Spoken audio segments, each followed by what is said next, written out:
अस्सलाम वालेकुम। हमारे चैनल बिया और माला पर खुश आमदीद। अगर आप हमारे इस चैनल पर पहली दफ़ा आए हैं या आपने अभी तक सब्सक्राइब नहीं किया तो बिया और माला को सब्सक्राइब करना ना भूलिए। रिक्शे से उतरते ही सामने करमदीन चपड़ासी बैठा उसे नज़र आ गया था। चलो ये भी अच्छा हुआ, नाजिश ने इत्मीनान का सांस लिया। कैसे हैं बीबी साहिब, आप इधर कैसे आए? साहब तो अभी नहीं आया, करमदीन ने इतला दी। हाँ मुझे पता है साहब अभी नहीं आया होगा, मगर मुझे जल्दी है, मैं बैठूंगी नहीं, तुम अपने साहब को ये पैकेट दे देना, नाजिश ने उजलत में कहा और वापस रिक्शे में बैठ गई। वो हकीकत में बहुत जल्दी में थी, बड़ी बेचैन हो रही थी, दिमाग में अजीब तरह के झक्कड़ चल रहे थे। नाजिश हमेशा से बहुत सैलानी और असूल पसंद तबीयत की मालिक थी। कोई बात बुरी ना लगे तो बरसों ना लगे, और अगर चुप जाए तो मिनट भर में खेल बिगाड़ कर रख दे। सारा घर उसकी इस तबीयत की वजह से परेशान रहता था। इस वक्त भी वो खेल बिगाड़ आई थी, सारी कश्तियां जलाकर वापस जा रही थी। आगे क्या होगा, फैसला उसने अल्लाह पे छोड़ दिया था। बस इतना यकीन था, उसने जो कुछ भी किया ठीक किया, और यही यकीन उसके अंदर हौसला पैदा कर रहा था, तवानाई बख्श रहा था। घर आकर वो दोबारा अपनी तैयारी में लग गई। रात की गाड़ी से उसे बड़ी अपिया के साथ पेशावर जाना था। वहाँ उनके लाडले कज़न की शादी थी, ये शादी उन्हें अटेंड करनी थी। नाजिश ने सारी तैयारी बड़ी उजलत में की। वो जल्द अज जल्द इस बेरहम शहर से दूर चली जाना चाहती थी, इससे पहले कि जवाद का कोई फ़ोन आए या वो खुद आए और उसके फैसलों को कमज़ोर करने की कोशिश करे। वैसे नाजिश को इतना इत्मीनान था कि जवाद रात 10 बजे से पहले घर वापस नहीं लौटेगा, जब तक वो लोग कराची की सरहद पार कर चुके होंगे। मगर फिर भी रेल के चल देने तक वो बड़ी बेकल रही, और जब कारवां कराची की हदूद से बाहर निकल गया तब कहीं जाग कर वो अपनी सीट पर आकर बैठी। क्या बात है नाजिश, तुम कुछ अपसेट लग रही हो? अपिया उसे गौर से देख रही थी। अरे नहीं तो, वैसे ही थकन सी हो रही है, नाजिश ने बात उड़ा दी। अपिया उसे गौर से देख रही थी, अब कुछ पूछ ना ले, वो दिल ही दिल में डर रही थी। जाओ ऊपर जाकर सो जाओ, हमारे लिए नीचे की सीटें काफ़ी हैं। अपिया की इजाज़त मिलते ही वो ऊपर आ गई, कंबल खोलकर मुंह तक खुद को ढांक लिया और करवट लेकर लेट गई। भला से नींद आए या ना आए, यहाँ कोई उसे सोचते देखकर टोकेगा तो नहीं। और नाजिश की सोचों के धारे आप ही आप जवाद की तरफ बह निकले। उसकी और जवाद की पहली मुलाकात बड़े अजीब अंदाज में हुई थी। जिस प्लाजे में नाजिश का दफ्तर चौथी मंजिल पर था, उसी प्लाजे में जवाद छठी मंजिल पर काम करता था। एक दिन नाजिश को देर हो रही थी, बड़ी उजलत में बंद होती लिफ्ट में अंदर घुस गई। अगर अंदर खड़े जवाद ने एक झटके से उसकी चोटी पकड़कर अंदर ना खींच लिया होता तो शायद उसके लंबे बाल बाहर ही लहराते रह जाते और कोई भी हादसा हो सकता था। नाजिश इस उफ्ताद पर परेशान हो गई। वो दरअसल नई नई घर से बाहर निकली थी। इससे पहले वो सारी बहनें बस स्कूल और कॉलेज तक ही महदूद रहती थी, ज़्यादा घूमने फिरने की भी आज़ादी न थी। बड़ी बहनों की शादी के बाद अचानक वालिद साहिब पर फालिज का हमला हुआ और यूं घर की अच्छी भली चलती हुई गाड़ी रुक गई। इसलिए उसे और महाविशी को बाहर निकलना पड़ा। उसने बीएससी की थी, अंग्रेजी हिसाब दोनों अच्छे थे। जल्द ही वालिद साहिब के दोस्त की कंपनी में उसे एक अच्छी नौकरी मिल गई। अलबत्ता महावीर जिसने सिंपल बीए कर रखा था, उसे एक प्राइवेट स्कूल में नौकरी मिली। तनख्वाह बहुत अच्छी ना थी, फिर भी गुजारा हो जाता था। कुछ वो शाम को ट्यूशन्स पढ़ा लेती थी और जिंदगी की गाड़ी फिर से अच्छी चलने लगी थी। नाजिश को बसों में धक्के खाने की आदत न थी, इस वजह से वो कोशिश करती रह जाती। दूसरे लोग बस पे चढ़ जाते, आज भी इसलिए देर हो गई। कई बसें निकल जाने के बाद ये बस मिली तो रुकती रुकाती पूरे 10 मिनट देर से पहुंची। लेकिन उस दिन लिफ्ट में उसकी चुटिया फंसते फंसते जो बच गई, उस हादसे के बाद से उसने नसीहत पकड़ ली और उसने बालों का जुड़ा बांधना शुरू कर दिया। एक दिन ऑफिस से वापसी पर किसी ने आहिस्ता से कहा, लंबे बालों का हुस्न तो लहराती हुई चोटी में है। रश इतना था कि वो कहने वाले की सूरत ना देख सकी, लेकिन चेक की नीली शर्ट जरूर याद रह गई। बहुत दिनों बाद लिफ्ट में एक साथ जाते हुए नाजिश की नज़र बिला वजह ऊपर उठ गई। जवाद ने वही नीली चेक वाली शर्ट ब्लैक पैंट पर पहनी हुई थी, खासा स्मार्ट था। वो सीने पे हाथ बांधे खड़ा था। चौथी मंजिल आ गई, वो तेजी से बाहर निकली। ऑफिस में उस दिन उसे बहुत काम था, फिर भी जवाद की मुस्कुराती शौक नजरें बार बार उसे याद आकर बेचैन करती। बाज़ों का जो लड़कियां ज्यादा पाबंदियों में रहती हैं, बाहर निकलते ही आपे से बाहर हो जाती हैं।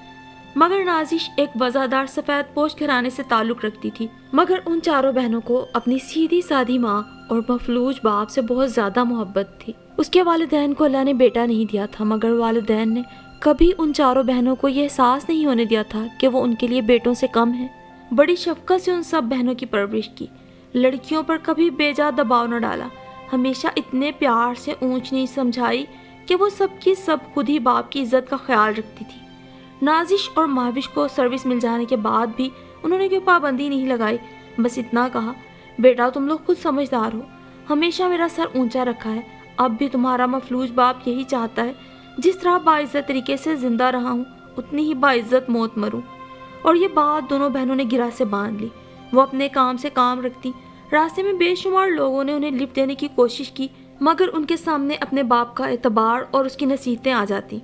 हर जगह उन दोनों की शराफत और पाकीज़गी की बात होती थी, जबकि आजकल घर से कमाने के लिए निकलने वाली लड़कियों के लिए बॉयफ्रेंड बनाना, तोहफे तहाइफ लेना बड़ी आम सी बात है। फिर भी इस दलदल के बीचों बीच से गुजरने के बावजूद वो बिल्कुल साफ सुथरी थी। ऐसे में बार बार जहन में जवाद का ख्याल आना नाजिश को परेशान करने लगा था। सारा दिन नाजिश फाइलों और खतूत में सर खपाने के बाद जब बाहर आई तो देखा लिफ्ट नीचे आ रही थी। दरवाज़ा खुलते ही वो अंदर भागी और इस कोशिश में गिरती गिरती बची। या वहशत, अंदर लिफ्ट मैन के अलावा कोई और भी था जिसने आहिस्ता से कहा था, मगर नाजिश ने बिल्कुल सर उठाकर न देखा। वो जूतों से ही पहचान गई थी कि कौन होगा। इसके बाद तो रोज़ ही ये इत्तफाक होने लगा। सुबह वो इमारत के नीचे बने पान के केबिन पे खड़ा रहता और उसके साथ ही लिफ्ट में जाता। कुछ दिन तक ये सूरत हाल देखने के बाद नाजिश ने अपना टाइम टेबल बदल दिया। वो ज़रा जल्दी आने लगी। एक हफ्ता बड़ा सुकून से गुजरा। अगले हफ्ते नाजिश के आने से पहले ही वो नीचे खड़ा था। क्या मुसीबत है, बड़ा ही ढीठ वाक़या हुआ है, नाजिश ने जल के सोचा। आप सिर्फ अपना पता बता दीजिए, बाकी काम मेरी बाजी खुद ही कर लेंगी, उसने लिफ्ट के अंदर जाते हुए आहिस्ता से कहा। नाजिश की खोपड़ी भग से उड़ गई। ऑफिस में भी उसने लगातार कई गलतियां की तो बॉस ने बुलवा भेजा। क्या बात है बेटा, आज आपकी तबीयत ठीक नहीं है क्या? उन्होंने बड़ी मोहब्बत से पूछा। बड़े नेक दिल और हमदर्द इंसान थे उसके बॉस। नाजिश को उसके घरेलू हालात की वजह से कई अच्छे उम्मीदवारों पर तरजीह दी थी, बस इतना कहना ही उनका काफ़ी साबित हुआ। उनकी ये बात सुनकर नाजिश फूट फूट कर रोने लगी थी। अरे ये क्या बात हुई, उठो बेटा, क्यों अपना तमाशा बनवाती हो? चलो जाओ, शाबाश, जाकर मुंह हाथ धोकर आओ बाथरूम से। कोई क्लाइंट इधर आ गया तो अफसाना बना डालेगा, उन्होंने प्यार से समझाया। वो बाथरूम से आई तो बड़ा सुकून मिला। कमरे में फैली एसी की हल्की सी खुनकी ने उसके असाब पे अच्छा असर डाला। आप बताओ क्या बात है? बॉस ने दोबारा पूछा। सर, या तो मेरा तबादला किसी और ब्रांच में कर दें या फिर मैं रिज़ाइन कर दूंगी, उसने उलझ कर कहा। आखिर बात क्या हुई है? ऑफिस में किसी ने कुछ कहा? कोई परेशान कर रहा है? नहीं सर। और फिर उसने आहिस्ता आहिस्ता सारी बात बता दी। उसका नाम क्या है और वो किस मंजिल पे काम करता है? उन्होंने कुछ सोच कर पूछा। सर मुझे कुछ नहीं पता, जो मालूम था आपको बता दिया। मुझे अपने वालिदैन की इज्जत हर चीज़ से ज़्यादा अजीज़ है, मैं उसके बारे में कुछ पता भी नहीं करना चाहती। नाजिश ने दो टोक फैसला सुना दिया। बॉस थोड़ी देर कुछ सोचते रहे, फिर उसके आने का टाइम पूछा। सर आजकल 7:15 बजे आ जाती हूँ, नाजिश ने बताया। अच्छा अब तुम जाओ, कल 7:15 बजे ही आना, बाकी मैं खुद देख लूँगा। और अब बिल्कुल बेफिक्र होकर अपना काम करना। जब तक तुम खुद कुछ नहीं चाहोगी कोई तुम्हारा कुछ नहीं बिगाड़ सकेगा। आज मुझे तुम्हारे वालिदैन पे बड़ा रश्क आ रहा है। कितने अच्छे और नेक इंसान होंगे जिन्होंने अपनी बेटी की इतनी अच्छी तरबियत की है, वरना तो लड़कियां सर्विस आजकल करती ही इसलिए है ताकि अच्छे से अच्छा शिकार फंसा सके। उनमें से कुछ तो वाकई कामयाब हो जाती हैं और कुछ बदनामी के मुहीब गढ़ों में गिरकर जिंदगी भर पछताती रहती हैं। बॉस गहरा सांस लेके बोले। नाजिश खतूत की फाइल उठा के चुपचाप अपने केबिन में आ गई। दूसरे दिन उसने देखा था जवाद के साथ उसके बॉस भी पान वाले की केबिन पर खड़े थे। वो बगैर कोई तासुर दिए लिफ्ट में आ गई। वो दोनों भी उसके साथ आ गए। नाजिश अपने ऑफिस से उतर गई, मगर उसके बॉस जवाद के साथ ऊपर चले गए। उस दिन भी बहुत काम था। नाजिश को सर उठाने की फुर्सत ना मिली। दोपहर के खाने से पहले जब वो फाइल मुकम्मल करके बॉस के रूम में जाने लगी तो उसे दरवाज़ा खोलते ही बंद कर लेना पड़ा। अंदर जवाद बैठा उसके बॉस के साथ बातें कर रहा था। नाजिश ने अपने केबिन में वापस आकर फाइल चपरासी के हाथ भिजवा दी। उसका दिल अब तक धक धक कर रहा था। उससे ढंग से खाना भी ना खाया गया। अब क्या होगा, दिमाग में रह रहकर यही सवाल उभर रहा था और उसे खौफजदा कर रहा था। उसके बॉस जितने रहम दिल थे उतने ही सख्त मिजाज भी थे। कहीं इसकी ठुकाई न कर दे। वो बार बार उठकर खिड़की से बाहर झांकती, मगर वहाँ तो हंसी की आवाज़ें आ रही थी। यहाँ इसकी बेचैनी अरूज पे थी। न जाने कैसे ऑफिस टाइम ख़त्म हुआ और वो अपना बैग उठाकर बाहर निकल आई। ताज़ा हवा के खुशगवार झोंकों ने सारे दिन की उलझन पर खासा मरहम का काम किया। नीचे आकर उसने ना चाहते हुए भी चारों तरफ नज़र दौड़ाई। आज कोई भी उसका मुंतज़िर न था। عقل ٹھکانے آ گئی ہوگی محترم کی، اس نے اطمینان کا سانس لیتے ہوئے سوچا۔ آج ویکنڈ تھا، کل وہ خوب دیر تک سونے کا پروگرام بنا کر گھر آئی۔ مہاوش نے اسے گیلری میں ہی پکڑ لیا۔ کمرے میں مت آنا، امی کے کمرے کی طرف چلی جاؤ، وہی میں نے تمہارے کپڑے رکھ دیے ہیں، ذرا انسان بن کر آنا، تمہارے باس نے کسی کا رشتہ بھیجا ہے، وہ لوگ آئے ہوئے ہیں، مہاوش نے چپکے سے بتایا۔ نازش کا دل اچھل کر حلق میں آ گیا۔ وہ گرتی پڑتی امی کے کمرے میں پہنچی، پتہ نہیں کیسے تیار ہوئی، عجب خود فراموشی کے عالم میں چائے لے کر ان کے سامنے آئی۔ وہ لفٹ والے موصوف کی امی اور چاروں بہنیں آئی تھیں اسے دیکھنے۔ اسے آج پتہ چلا اس موصوف کا نام جواد ہے۔ یہ کل 8 بہن بھائی تھے، بڑے 2 بھائیوں کی شادیاں ہو چکی تھی، جواد کا تیسرا نمبر تھا، اس کے بعد 4 بہنیں، ماجد سب سے چھوٹا تھا، 2 بہنیں گریجویشن کر کے ایک ہی اسکول میں پڑھاتی بھی تھیں، بڑے بھائی شادی کر کے الگ ہو گئے تھے، ابو کا انتقال ہو چکا تھا، بس ٹھیک ٹھاک لوگ تھے۔ نازش کے لیے یہ بات سب سے اہم تھی کہ جواد نے خود اسے پسند کر کے اپنی ماں اور بہنوں کو بھیجا تھا۔ وہ کتنے ممبران ہیں یا وہ کیا کرتا ہے، یہ سب اب اس کے لیے بہت غیر اہم ہوتا جا رہا تھا۔ اور پھر وہ ساری رات نازش نے حسین سپنے دیکھنے میں گزاری۔ اتنی پابندیوں اور بے اعتنائیوں کے باوجود جواد ثابت قدم رہا اور اپنے گھر والوں کو بھیج دیا۔ یہ اس کے جذبوں کی سچائی کا منہ بولتا ثبوت تھا۔ رات کو ان لوگوں کے جانے کے بعد گھر والوں کی میٹنگ بیٹھی تھی، اس میں سب کا متفقہ خیال یہ تھا کہ رشتے میں بظاہر کوئی خامی نہیں۔ جواد پہلا انسان تھا جو یوں مضبوطی سے سنبھل کر قدم رکھتے ہوئے اس کے بالکل برابر آن کھڑا ہوا تھا۔ نازش کو یہ بات بڑی اطمینان بخش لگی تھی۔ ساری رات پہلی دفعہ خوابوں میں وہ کسی کا ہاتھ پکڑے گھومتی رہی۔ اس سے جواد کی اتنی بڑی فیملی سے ذرا بھی الجھن نہ ہوئی۔ جو اپنوں میں ہنسی خوشی وقت گزار چکے ہوتے ہیں وہ دوسروں کے ساتھ بھی رہ سکتے ہیں، جن کو اچھی تربیت کی وجہ سے چھوٹی چھوٹی باتوں کو نظر انداز کرنے کی عادت ہوتی ہے، ان کی زندگی بڑی خوشگوار ہوتی ہے۔ نازش والدین کی بڑی فرما بردار تھی، اسے یقین تھا کہ جواد کی امی کو بھی اس سے کوئی شکایت نہ ہوگی۔ اگلی صبح وہ آفس پہنچی تو کوئی بھی اس کا منتظر نہ تھا۔ اس بات نے اسے اور بھی مطمئن کیا۔ پھر تو ایسا ہی ہونے لگا، اگر جواد اتفاقاً مل بھی جاتا تو اس لفٹ میں نہ جاتا جس میں نازش جا رہی ہوتی۔ اتنی احتیاط بھی نازش کو اچھی لگ رہی تھی۔ کیا فائدہ، لوگوں کی نظروں میں آ جاتے ہم لوگ، اس طرح کم از کم کسی کو کانو کان خبر نہ ہوگی۔ اور واقعی ایسا ہی ہوا، ان کی منگنی تک کسی کو خبر نہ ہوئی کہ اندر ہی اندر کیا معاملہ چل رہا ہے۔ مگر جب منگنی پر دونوں کے آفس کا عملہ شریک ہوا تو یوں سب پر یہ راز کھل گیا۔ پھر بھی نازش کے باس نے بات سنبھالی کہ یہ رشتہ انہوں نے کروایا ہے، یوں بات نپ گئی۔ ایک دن آفس سے واپسی پر لفٹ مین نے ایک پرچہ دیا، بی بی جواد صاحب نے دیا ہے۔ اس نے سب کے جانے کے بعد آہستہ سے نازش کے ہاتھ میں پرچہ پکڑا کر کہا، میں فیضان پلازا پر آپ کا منتظر ہوں جواد۔ نازش الجھن میں پڑ گئی، پھر اسے جواد پہ ترس بھی آیا۔ فیضان پلازا کے سامنے اترتے ہی اسے ایک طرف جواد کھڑا نظر آ گیا، جس کے ساتھ وہ خوابوں میں بہت گھوم چکی تھی، مگر آج حقیقت میں اتنے نزدیک دیکھ کر اس کے ہاتھ پاؤں پھول رہے تھے۔ کیوں بلایا تھا؟ نازش نے لرزتی ہوئی آواز میں پوچھا۔ صرف ایک کپ چائے پئیں گے اور 4 باتیں کریں گے، اس کے بعد آپ چلی جائیے گا، کیونکہ مجھے پتا ہے آپ کبھی دیر سے گھر نہیں جاتی، اس نے اپنائیت سے کہا۔ یہ احساس نازش کے لیے بہت رومانوی تھا کہ جواد نے یوں ہی آتے جاتے اسے دیکھا تھا۔ یقیناً اس کے کردار سے متاثر ہو کے ہی رشتہ بھیجا ہوگا، ورنہ عموماً معاشرہ تو ورکنگ لیڈی کو عزت کی نگاہ سے نہیں دیکھتا۔ اور وہ شام بھی نازش کی زندگی کی ایک بہت ہی خوبصورت شام تھی جو اس نے جواد کی ہمراہی میں گزاری۔ خوابناک باتیں کرنے کے بعد جواد نے اسے بس میں سوار کر دیا۔ نازش کے دل میں اس کی قدر روز بروز بڑھتی جا رہی تھی۔ وہ رات کو سونے سے پہلے گھنٹوں تکیے میں منہ دیکھ کر مستقبل کے پلان بناتی۔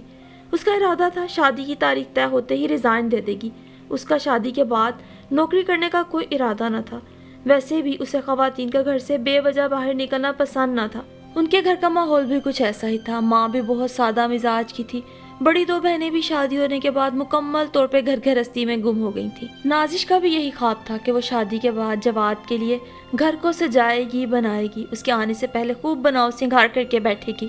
شادی کے بعد تو عورت کو بس ایسے گھر کی تلاش ہوتی ہے جس کی چھاؤں میں بڑی ٹھنڈک، بڑی عافیت ہو۔ پھر وہ کیوں کرتی سروس؟ جواد کی تنخواہ اچھی تھی، اگر اچھے طریقے سے گھر چلایا جاتا تو زندگی کی گاڑی بہت پرسکون طریقے سے چلائی جا سکتی تھی۔ اور یوں بھی نازش کے کوئی بہت بڑے بڑے خواب تھے نہیں کہ وہ جواد کو کل کو تنگ کرتی۔ انہی دنوں مہاوش کا بھی رشتہ آ گیا۔ بہت اچھے لوگ تھے۔ مہاوش جس اسکول میں نوکری کرتی تھی اسی اسکول میں ایک بچی کو لینے اس کے ماموں آتے تھے، کیونکہ بچی کے والد سعودیہ میں سروس کرتے تھے۔ بہت سادگی سے سر جھکائے آنے جانے والی یہ مس انہیں بہت اچھی لگی और वो अपनी भांजी से मालूमात हासिल करके उनके घर तक पहुंच गए। बच्ची के वालिदैन की आमद बकरीद पर थी, इसलिए इन दोनों की शादी के लिए बकरीद का महीना मांगा गया। नाजिश के अम्मी अब्बू ने जवाद के घर वालों से कहलवा दिया कि आप भी बकरीद के बाद तैयारी कर लें कि हम दोनों बेटियों के फ़र्ज से एक साथ सुबकदोश होंगे। उनका ये मुतालबा सुनकर जवाद ने दूसरे ही दिन नाजिश से मिलने का टाइम मांगा। अगले दिन वो नाजिश को लेकर क्लिफ्टन आ गया। निस्बतन तन्हा गोशे में वो दोनों आकर बैठ गए। दिल ही दिल में नाजिश खौफजदा भी थी कि आजकल के लड़कों की तरह शादी से पहले ही जवाद उससे कहीं कोई गलत मुतालबा ना कर दे, या जहेज का मुतालबा, या कोई और ऐसी बात ना कर दे जवाद कहीं। इतने वक्त में उसने अपने दिल ही दिल में जवाद के लिए आइडियल का जो बुत तराश लिया था। डरती थी जवाद कोई गलत बात कह के उसे कहीं पाश पाश ना करते। जवाद की मुस्तकिल खामोशी और गहरी सोच में डूबे होना उसे और हौलाए दे रहा था। काफ़ी देर उसे देखते रहने के बाद जब खुद पे काबू न रहा तो बिलाखिर पूछ बैठी, खैर तो है, आज यहाँ क्यों ले आए? वापसी पे मुझे देर ना हो जाए। नाजिश परेशान थी। नहीं, बस थोड़ी देर बैठेंगे, जवाद ने इत्मीनान दिलाया। अब बताएं भी बात क्या है? नाजिश को उलझन होने लगी। बात दरअसल यह है नाजिश कि मैं अभी 1 साल तक शादी नहीं करना चाहता, उसने आहिस्ता से कहा। क्या मतलब? नाजिश धक से रह गई। मेरे कुछ मसाइल हैं नाजिश, जिन्हें डिस्कस करने के लिए मैं तुम्हें यहाँ लेकर आया हूँ, उसने आहिस्तगी से समझाया। हाँ हाँ बताइए, मैं सुन रही हूँ। मसला यह है कि पहली बात तो मोना और लुबना की शादी के लिए मेरी खाला ने साल भर का वक्त मांगा है। दूसरी बात यह है कि मैंने एक फ्लैट बुक करवाया है, साल भर बाद उसका कब्जा मिलेगा। मैं चाहता हूँ यह किराए का मकान छोड़कर जब मैं उसमें शिफ्ट हो जाऊँ तब शादी करूँ, क्योंकि एक तो किराए से निजात मिल जाएगी, दूसरी ये कि शादी के बाद लोन की बकिया एक साथ तुम आराम से अदा कर सकोगी, उसने बात पूरी तरह समझा कर कहा। किस्तें मैं अदा करूँगी? वो क्यों? मैंने तो सर से ये कह दिया कि मैं शादी से 1 माह पहले रिज़ाइन कर दूंगी, आप दूसरी सेक्रेटरी का बंदोबस्त कर लें, नाजिश ने अपना प्रोग्राम बताया। पागल हो गई हो तुम? इतनी अच्छी तनख्वाह वाली नौकरी किस्मत से मिलती है और तुम हो के रिज़ाइन करना चाहती हो? 1 माह की छुट्टी ले लेना बस, उसने अपना हुक्म सुनाया। मगर मैं कतई सर्विस नहीं करना चाहती, मैं मजबूरन नौकरी कर रही थी। अगर अबू बीमार ना होते हम बहनें हरगिज़ बाहर ना निकलती। शादी के बाद तो सवाल ही पैदा नहीं होता कि मैं सर्विस करूं। मैं बिल्कुल सादा ज़िंदगी गुजार सकती हूँ, घर गृहस्थी वाली, लेकिन बाहर निकलकर सड़कों की खाक छानना और खुद पर उठती गलीज नज़रों का सामना करना मेरे लिए वाकई बहुत मुश्किल है, नाजिश ने अपना कतई फैसला सुनाया। अजीब पागल लड़की हो, शादी के बाद नौकरी में क्या हर्ज है? दोनों साथ आया करेंगे, साथ ही जाया करेंगे, फिर अब तो तुम्हारी तनख्वाह भी बढ़ जाएगी। क्यों भरी थाली में लात मारती हो? अल्लाह को बुरा लगेगा। यकीन करो नाजिश, अच्छी जॉब करने वाली लड़कियां मेरी आइडियल हैं। खाली खुली हांडी रोटी करने वाली लड़कियां जो बहुत पढ़ लिख जाती हैं या बहुत हसीन, मुझे बेशक कितना भी मुतासिर करें, मैं उन्हें कभी अपना शरीके हयात बनाने का नहीं सोच सकता। वरना मेरे लिए तो ख़ानदान में भी बहुत लड़कियां थी। जॉब करने से बड़े मसाइल हल हो जाते हैं और तुम हो कि सर्विस छोड़ने पर तुली हो। वो नाजिश के सीने से उठने वाले तलातुम से बेखबर बोलता चला गया। ओहो, एक धमाका था जो नाजिश के दिल में हुआ। तो इन मोहतरम ने मुझसे मेरी जॉब की वजह से प्यार किया। मैं इनका आइडियल न थी। मुझे मिलने वाले पैसों में इन्हें चार्म नजर आया। ये कैसा इंसान है, उसने बड़े दुख से सोचा। अगर तुम माँ बाप के घर में रह के कमा के उनका बोझ उठा सकती हो तो शोहर के साथ भी हाथ बटाने में कोई हर्ज नहीं। जवाद उसे मुसलसल तसल्लियाँ दे रहा था, मगर उसका दिल अब हर चीज़ से ऊब गया था। अच्छा, अब घर चलें, देर हो रही है। वो चुपचाप उठ खड़ी हुई। रास्ते भर उसका दिल न चाहा कि मुड़ के जवाद को देखे। पहले उसका घर आया। जवाद की मंजिल अभी दूर थी। वो बस से उतरकर सर झुकाए जवाद की तरफ कोई तवज्जो दिए बगैर सड़क क्रॉस कर गई। घर पहुंचकर उसने सबसे पहले अपने आप को नॉर्मल रखने की कोशिश की। जहन किसी तरह काबू में ना आ रहा था। अगले दिन उसकी बड़ी शादीशुदा बाजी अपने बच्चों के साथ पेशावर उसके कज़न की शादी अटेंड करने जा रही थी। उसके जहन ने बड़ी तेज़ी से काम किया। बाजी, मैं काम कर कर के थक गई हूँ, मुझे कुछ दिनों के लिए अपने साथ ले चलें, उसने इतनी बेचारगी से बाजी से कहा कि वो फ़ौरन राज़ी हो गई। वैसे भी बाजी बच्चों के साथ और मियाँ के बगैर जाते हिचकिचा रही थी। नाजिश का साथ उन्होंने दिलो जान से कबूल किया। नाजिश ने अपनी सारी तैयारी कर ली। जवाद के ऑफिस में जुमे के दिन आवारी टावर में फंक्शन था, इसलिए वो वहाँ मसरूफ़ था। शाम को अपनी तैयारी मुकम्मल कर लेने के बाद नाजिश रिक्शा लेकर जवाद के अपार्टमेंट गई। रिक्शे से उतरते ही उसे सामने बैठा चपड़ासी नजर आ गया था, जो दिन में ऑफिस की बिल्डिंग में लिफ्ट में काम करता था और रात को जवाद वगैरह के फ्लैटों की चौकीदारी करता था। इसी वजह से वो नाजिश को अच्छी तरह जानता था। उसने मंगनी की अंगूठी और जवाद के दिए हुए तोहफ़ का एक पैकेट बनाकर خط کے ساتھ چوکیدار کو پکڑا دیا اور خود رکشے میں بیٹھ کر واپس چلی آئی۔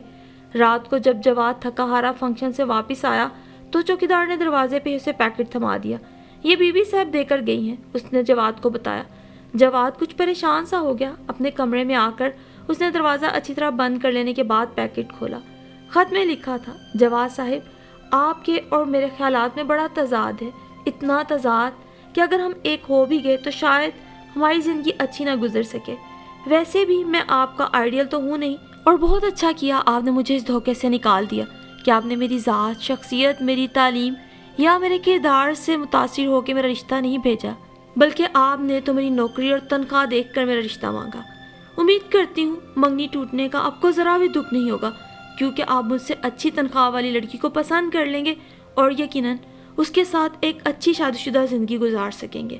آفس سے میں نے ریزائن کر دیا ہے اور اب میں اس انسان سے شادی کروں گی جسے میرے نوکری یا تنخواہ سے نہیں، میری ذات سے محبت ہوگی۔ اور ہاں، ایک بات آپ نے کہی تھی اس دن کہ میں کما کر اپنے ماں باپ کا ہاتھ بھی تو بٹا رہی ہوں۔ یقین مانیے جواد صاحب، عورت کا دل بہت حساس اور بڑا ہوتا ہے۔ اگر میری شادی کے بعد میرے شوہر یا میرے گھر پر بھی ایسا کوئی برا وقت آیا تو میں نوکری کر کے خود اپنے شوہر کا ساتھ دوں گی، مگر میں ایسے مرد سے ہرگز شادی نہیں کر سکتی جسے میری ذات کی خوبیوں کی بجائے صرف میری کمائی سے محبت ہو۔ والسلام، نازش اقبال۔ جواد اپنا سر تھام کے رہ گیا تھا۔ اس کے پاس پچھتاوے کے سوا کچھ نہ بچا تھا۔ اپنی لالچی اور جلد باز طبیعت کے ہاتھوں نازش جیسے ہیرے کو اپنے ہاتھوں کھو دیا تھا۔ جانتا تھا اب کچھ بھی کر لے نازش کے دل میں وہ مقام نہیں پا سکے گا۔ اور پھر شادی کے بعد واپسی پر نازش نے اپیا کو سب بتا دیا۔ باقی گھر والوں کو اپیا نے جواد کی لالچی طبیعت اور نازش کے اٹل فیصلے سے آگاہ کر دیا۔ امی ابو کو اپنی بیٹی کا علم تھا، جب فیصلہ کر لے تو اس کو بدلے گی نہیں، اور بہت حد تک وہ سب نازش سے متفق بھی تھے۔ بقرعید کے بعد مہوش کی شادی کر دی گئی۔ نازش اب گھر کے قریب ایک دفتر میں نوکری کرنے لگی۔ زندگی کے مصروف ترین روز و شب میں جب نازش بہت تھک جاتی ہے اور اسے کسی صاحبہ کی ضرورت ہوتی ہے، تب بھی اس کے دل میں ایک امید سر اٹھاتی ہے۔ کوئی ایسا انسان ضرور اس کی زندگی میں آئے گا جس کو اپنے گھر کے لیے بیوی کی ضرورت ہوگی، نہ کہ جیب کے لیے کماؤ بیوی کی۔